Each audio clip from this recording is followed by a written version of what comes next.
Chers amis, bonjour et bienvenue sur les ondes de Radio Arc-en-Ciel pour votre émission de chaque jour, l'émission qui vous parle des premières lectures dans les Écritures que nous propose la liturgie quotidiennement. Et aujourd'hui, nous serons dans le livre de l'Exode et puis nous partirons dans le livre des psaumes pour proclamer le psaume 102, le Seigneur est tendresse et pitié. Et laissez-moi vous dire en ce mardi 27 juillet, bonne fête à toutes les Nathalie. Et aussi c'est la fête de Lilian, de Liliane. Et aussi l'évocation du souvenir de la bienheureuse Marie de la Passion que nous chante Cathy et toute l'équipe de Saint-Benoît.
Ta seule demeure fut le monde entier.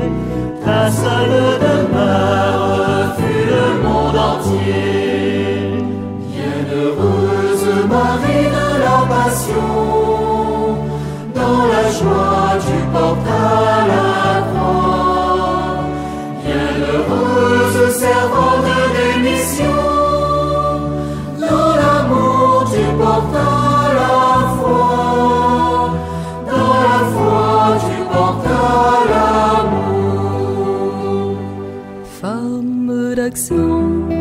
Tu aimais prier, femme de silence, tu savais parler. Femme de cœur, prête à pardonner, tu brûlas le monde de ta charité. Tu brûlas le monde de ta charité. Bienheureuse Marie de la Passion, joie tu portas la croix. Bienheureuse servante des missions, dans l'amour tu portas la foi. Dans la foi tu portas l'amour.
À nos côtés, montre-nous la route de l'éternité. Montre-nous la route de l'éternité. Bienheureuse Marie de la Passion, dans la joie tu portas la croix. Bienheureuse servante des missions,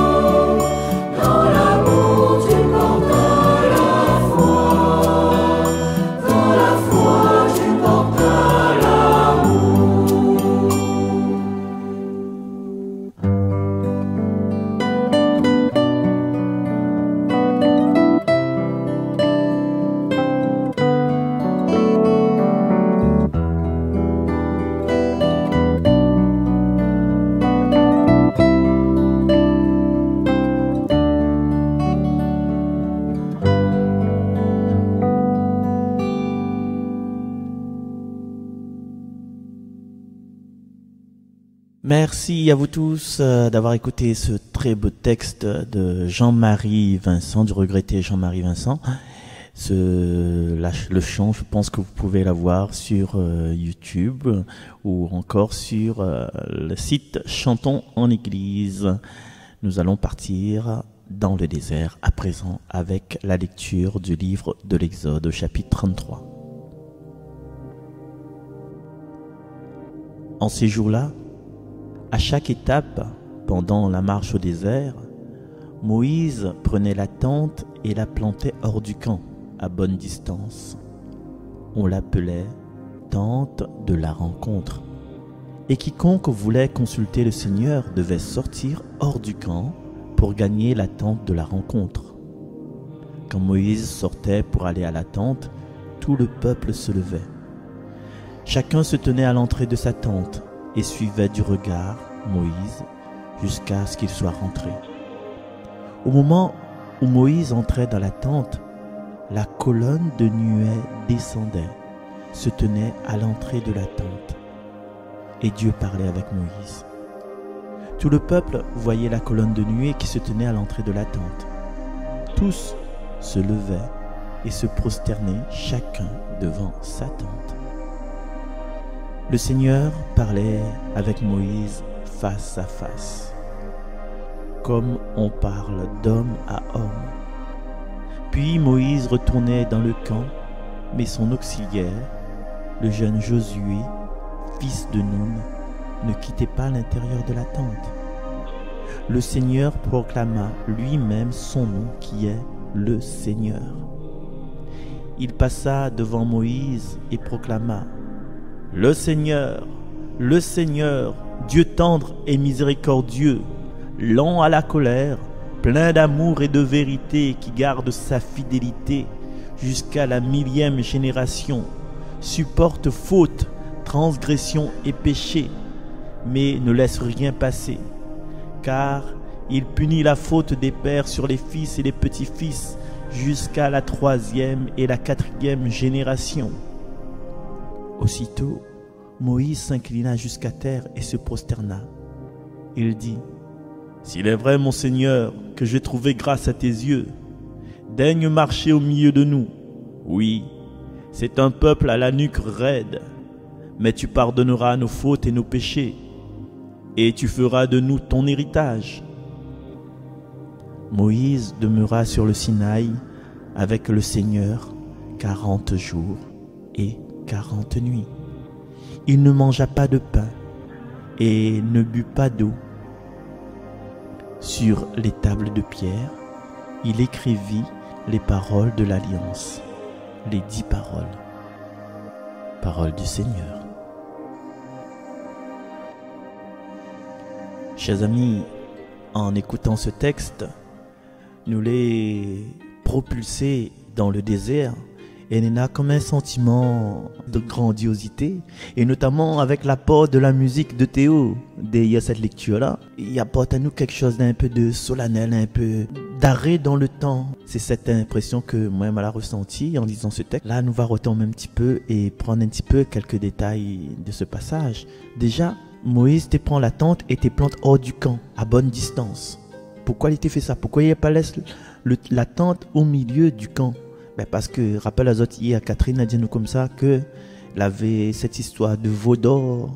Le veau d'or, il a été fabriqué avec Aaron et tout le peuple, parce que Moïse était tard. Il avait comme un sentiment de salissure, un sentiment de nauséabond dans le camp là. Les gens étaient un peu dans une espèce d'ivresse. Et du coup, pour ne pas mélanger le ressenti du peuple hébreu, et avec cette tente de la rencontre, il fallait séparer. Là maintenant, là, quand les gens ils sortent du camp, c'est comme si ils passent par une étape de purification. C'est pour ça qu'il dit à bonne distance. Sous ça cherche le Seigneur, dans notre marche, dans notre exode, dans notre 40 jours dans le désert, eh bien, on purifie au fur et à mesure. Et c'est pour ça qu'on a des retraites. Quand on est dans la première communion, c'est pour montrer justement, on a un processus. Même dans le mariage, on a le CPM, on a un processus, même dans le baptême, dans toute la rencontre vers le Seigneur, on a un processus. Et ça, exactement, quand nous sommes à la messe, on a la prière de pénitentiel, Seigneur, prends pitié. Et puis dans le gloire à Dieu aussi, toi qui enlèves le péché du monde, prends pitié de nous. Il y a toute cette purification qui se fait. Et c'est pour ça que la tente était un petit peu éloignée par rapport au péché qui était bien fait, le grand scandale là. Donc voilà. Et puis il aurait été trop facile si Moïse te laisse la tente à l'intérieur. En fait, le peuple n'a pas besoin d'être purifié. Il n'a pas besoin d'être en silence, n'a pas besoin de retourner en soi, comme on l'a dit hier dans 3x5. 3x5, tu peux retrouver aussi dessus YouTube. Hein? Donc, il fallait un temps en soi pour prendre conscience de notre condition. Et c'est pour ça que le temps était éloigné, cette temps de la rencontre. Et ils ont vu maintenant, quand ils savaient le temps de la rencontre, ben, il y en a comme un genre de cérémonial, un genre de rituel. Les gens, ils sortent, ils restent devant votre tente, ils regardent Moïse du regard. Parce que c'était un moment solennel. Parce que Dieu est parmi nous. Et quand Dieu est parmi nous, elle est incroyable parce que en fait Moïse il récupère un message pour le peuple et le peuple il doit être attentif et il doit dire le amen. En fait le regard que le peuple il pose sur Moïse quand ça va, ben c'est comme amen, amen, oui c'est vrai, il m'y accepte, il prend ce coup de diamant. L'écriture dit à nous que Moïse et Dieu avaient une conversation face à face, d'homme à homme. Et pour avoir cette conversation face à face, les Écritures disent nous comme ça, nous ne pouvons pas avoir Dieu face à face sans mourir à nous-mêmes. Il veut dire qu'à cet instant-là, Moïse est mort à lui-même. Et aujourd'hui, dans notre vie, il faut nous mourir à nous-mêmes. Le Seigneur te proclame lui-même qu'il était Seigneur. Le Seigneur te passe devant Moïse. Te dit, voilà, Dieu de tendresse, miséricordieux, lent à la colère, plein d'amour et de vérité. Et nous, si nous sommes à l'image de Dieu, nous devons avoir ce côté tendre, ce côté miséricorde, ce côté là à la colère. Pardon, c'est cette capacité de Moïse, tu parles avec Dieu face à face, comme on parle d'homme à homme, c'est-à-dire deux êtres égaux. Alors, que ça veut dire ça, Marcel? Que ça veut dire, est-ce que Moïse était égal à Dieu? Est-ce que Dieu était égal à Moïse? Nous rappelle un petit peu Abraham, quand avant Badna la partie à Sodome, Abraham l'a négocié un petit peu. Et Moïse aussi, face à face, vous dites que d'égal à égal. Et pour être égal à égal, nous connaissons que nous sommes à l'image de Dieu. Et Dieu aujourd'hui, il dit à nous, c'est quoi son image? C'est quoi une partie de son image? C'est Dieu tendre et miséricordieux. Est-ce que nous, aujourd'hui, nous pouvons être miséricordieux, c'est-à-dire avoir un cœur vraiment de pardon, un cœur qui mette l'autre dans la paix, parce que n'oublie pas, le jour de la miséricorde divine, Jésus il est revenu ressuscité vers ses disciples et le premier mot qu'il a dit c'était la paix soit avec vous. Est-ce qu'aujourd'hui nous qui prétendons aller à l'église, chanter la chorale, faire catéchisme, être dans des services d'église, est-ce que nous la finissons par donner à une personne que peut-être la fait nous du mal? Est-ce que nous la finissons par poser un regard de miséricorde sur notre vie même en remerciant le Seigneur, en étant dans la paix? C'est peut-être le message aujourd'hui, ce message-là que le Seigneur veut faire comprendre à nous. Parce que les vrais, des fois, nous fait partie d'un peuple à la nuque raide. Mais nous connaissons que le Seigneur va pardonner nos fautes et nos péchés, comme l'écrit dans ce passage-là. Mais nous, est-ce que nous sommes prêts à pardonner les fautes des personnes qui vivent avec nous, qui sont en contact avec nous, qui ont été en contact? Est-ce que nous va pardonner ses fautes? Est-ce que nous va pardonner ses péchés? Est-ce que nous aussi, nous la regardons à nous dans un miroir pour dire, finalement, il est vrai qu'on est quelqu'un de formidable, mais il a encore des petits défauts. Et ces petits défauts-là, est-ce que nous attendons que l'autre pardonne à nous? Est-ce que nous attendons que l'autre efface nos péchés? Mais si nous avons cette impression que jamais, non, il ne pardonnera pas nous, il ne pardonnera pas nos péchés, nous confions dans le Seigneur, parce que le Seigneur, c'est le Dieu de la vie. Et il souhaite à nous, aujourd'hui, de temps en temps, un peu comme Moïse dans le désert, de prendre un temps de se retrouver soi-même.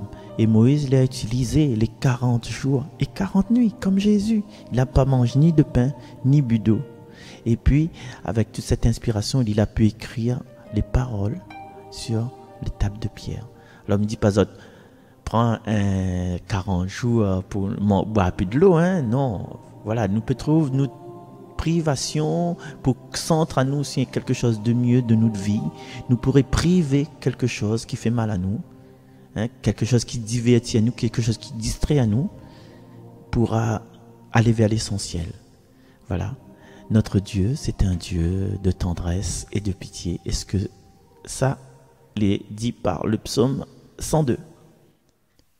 Le Seigneur est tendresse et pitié. Le Seigneur est tendresse et pitié. Le Seigneur fait œuvre de justice. Il défend le droit des opprimés. Il révèle ses desseins à Moïse, aux enfants d'Israël ses hauts faits. Le Seigneur est tendresse et pitié. Le Seigneur est tendresse et pitié, lent à la colère et plein d'amour. Il n'est pas pour toujours en procès, ne maintient pas sans fin ses reproches. Le Seigneur est tendresse et pitié. Il n'agit pas envers nous selon nos fautes, ne nous rend pas selon nos offenses. Comme le ciel domine la terre, fort est son amour pour qui le craint. Le Seigneur est tendresse et pitié. Aussi loin qu'est l'Orient de l'Occident, il met loin de nous nos péchés. Comme la tendresse du Père pour ses fils, la tendresse du Seigneur pour qui le craint.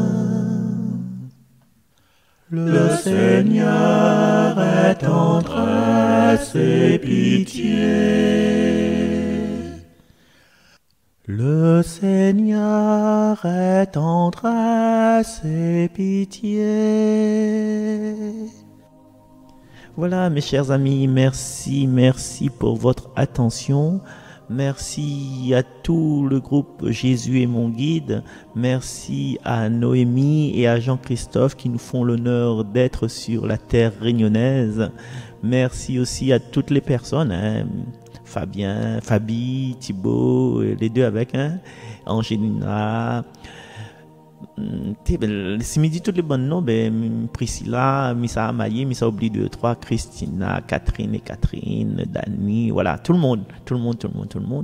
Et comme l'écriture, les écritures aujourd'hui ils proposent à nous d'aller faire un petit tour en recueillement dans le désert, il annonce à Zot que une partie du mois d'août sera un petit peu absent, un petit peu même, hein.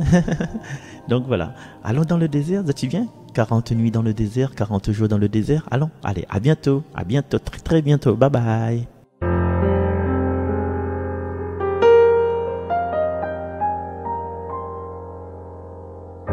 « 40 jours dans le désert, 40 nuits pour éprouver notre fin de lumière.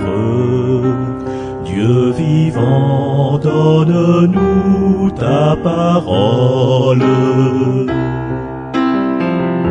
40 jours avec l'Esprit, 40 nuits pour te crier notre soif d'infini. Dieu d'amour, montre-nous ton visage.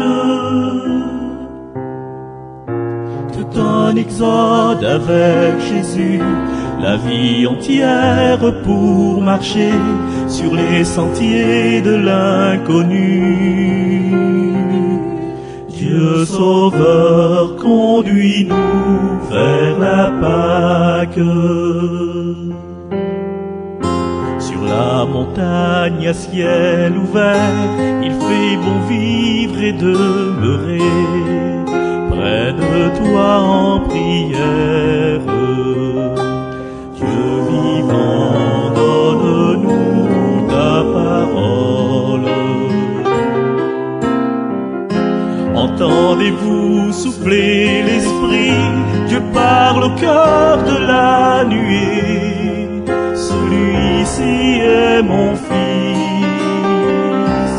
Dieu d'amour, montre-nous ton visage. N'ayez pas peur avec Jésus, suivez sa gloire et vous verrez jusqu'où l'amour est descendu. Dieu Sauveur, conduis-nous vers la Pâque. Tous les figuiers sans avenir sont-ils déjà des arbres morts au milieu de ta vigne? Dieu vivant, donne-nous ta parole. Avec la sève de l'esprit, que nos rameaux deviennent forts et chargés de beaux fruits. Dieu d'amour, montre-nous ton visage. Printemps de grâce avec Jésus, la vie nouvelle en ouvre encore, les jours d'espoir sont revenus.